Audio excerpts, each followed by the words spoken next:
Hi, today we are going to be talking about factors and multiples.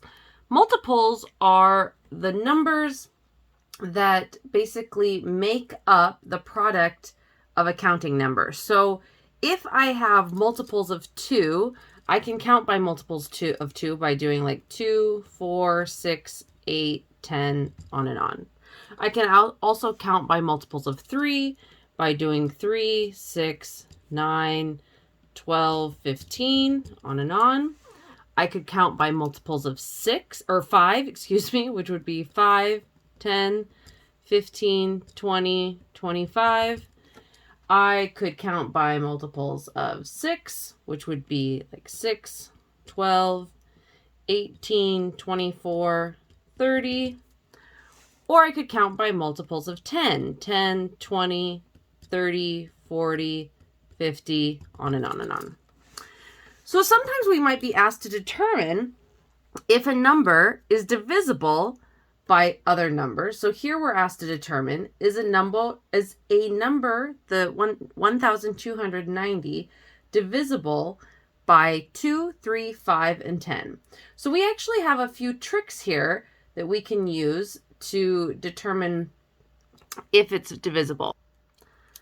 So a number is actually divisible by 2 if the last digit is, I'll write a note here, this is divisible by 2 if the last digit is 0, 2, 4, 6, or 8. If that's the case, then it will be divisible by 2. So here we're asked, is this divisible by 2? Yes, it's divisible by 2. It'll be divisible by 3 if the sum of the digits add up to 3. So sum of digits equals 3. It'll be divisible by 3. So if I take 1 plus 2 plus 9 plus 0, that's a plus sign, this is going to be equal 3 plus 9 plus 0, which equals 12. Is 12 divisible by 3? Yes.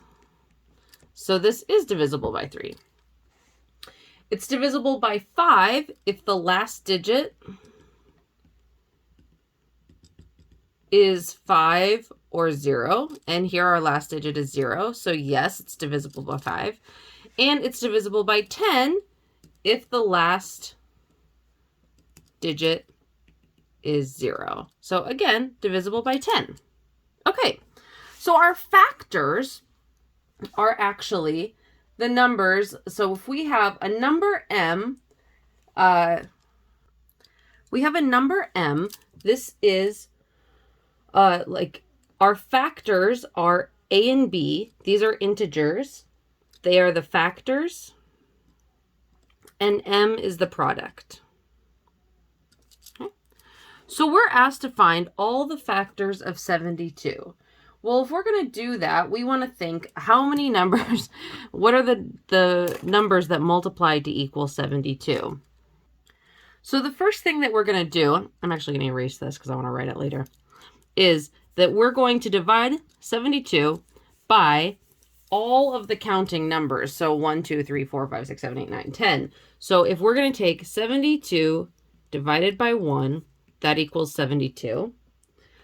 72 divided by 2 is equal to 36. So our factors, I should write the factors here, are 1 and 72, 2 and 36. If I divide 72 by 3, I'm going to get 24.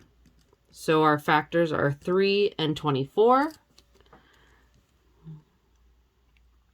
If I divide 72 by 4, I get 18. So the factors are 4 and 18. I divide 72 by 6. I didn't divide it by 5 because it's not divisible by 5 since it doesn't end in 5 or 0. So 72 divided by 6 is going to equal 12. So our factors are 6 and 12. 72 divided by 7 doesn't equal an integer. And 72 divided by 8 is equal to 9. So my factors are 8 and 9. So you can see here, all of these numbers here are the factors of 72. We also have numbers that would be called a prime number. This is what I wanted to talk about earlier. Scroll down here. A prime number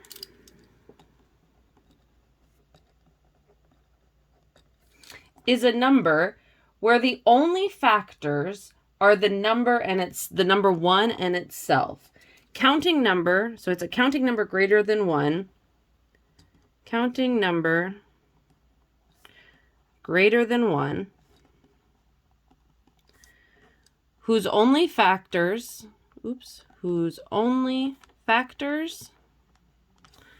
are 1 and itself. So an example of a prime number would be 2, because the only factors are 1 and 2. Another prime number is 3. The only factors are 1 and 3. 4 is not a prime number because 4 is, the factors are 1, 2, and 4. So 4 is not a prime number. But 5 is a prime number. 1 and 5. And there are others. They actually get really large, but these are the only ones I'm going to give an example of here. So let's continue on. We have something called prime factorization, which we can calculate using the tree method. So here we're asked to use the tree method to do the prime factorization of the number 48. And I think it's easiest to just show this rather than explain this. So the first thing that we're going to do is divide 48 by 2, because 2 is the lowest prime number that we know is going to work there. So 48 divided by 2 is equal to 2 and 24. Then we're going to divide 24 by 2 again. So 24 divided by 2 is equal to 2 and 12. 2 is a prime number, so we're not going to divide that anymore. We're going to divide 24. This time, we can keep dividing by 2 if we want, but this case, let's actually use 4 and 6. So 12, or sorry, no, we're going to divide by 2 again. So 24 divided by 2 is equal to 2 and 6. Then we're going to divide 6 by 2 and 3. So we're going to circle our prime numbers here. So we have 2, 2, 2, 2, and 3. The product of the circled numbers, if I want to rewrite this, I would have 2 times 2 times 2 times 2 times 3, which is going to be equal to 2 to the 4th times 3. And if we calculate that out, we should get 48. So that is an exponential form right here. And this is the factorization, prime factorization of that number. We also have something called least common multiples. Least common multiples are when we have two numbers and we're trying to find which multiple between them is the same. So in order to find least common multiples, first we're going to list the first few multiples of each number, find the common ones, then look for the smallest common number, and that is actually our least common multiple. So let's try this. We're going to first list the multiples of 15 that we know. This is what 15 would multiply into. So we know 15 would multiply into 15, 30, that's so 15 times 1, 15 times 2, 15 times 3 is 45, 15 times 4 is 60, 15 times 5 is 75, times 6 is 90, on and on and on. Then we're going to list the multiples of 20. So 20 times itself is, or 20 times 1 is 20, 20 times 2 is 40, 20 times 3 is 60, 20 times 4 is 80, on and on and on. Now I can actually circle, I've found the same multiple here, so I've got 60 here and 60 here. So the smallest number is 60, the least common multiple, least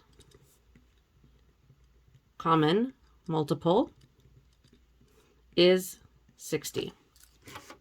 And that's it. Nice and easy. All right, if you have questions, please bring them to class. I will see you there. Wait, I forgot one part. Greatest common factor. We also want to talk about greatest common factor. Greatest common factors are when you have two or more expressions and the largest expression that's a factor of both of them. So we're going to actually factor each coefficient into primes, write all the variables with exponents in expanded form, list all the factors, then circle the common factors, and multiply the factors. I think this is easier to see worked out, so I'm going to do this example. Find the greatest common factor of 12x squared and 18x cubed. First, I'm going to expand out 12x squared.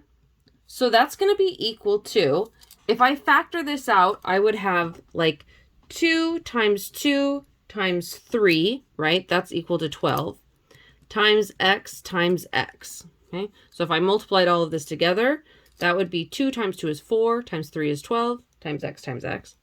Then I'm going to expand 18x cubed. So that's going to be equal to 2 times 3 times 3. Notice that these are all primes, right? Times x times x times x. So now I'm actually going to circle the common factors. I've got 2's in common. I've got 3's in common. I've got actually 2 x's here in common. So the greatest common factor, I'm going to bring these down. Greatest common factor is going to be equal to 2 times 3 times x, which is equal to 6x squared. And that's the greatest common factor of these two terms up here. All right, for real, this is the end this time. I'll see you in class. Have a good day. Bye.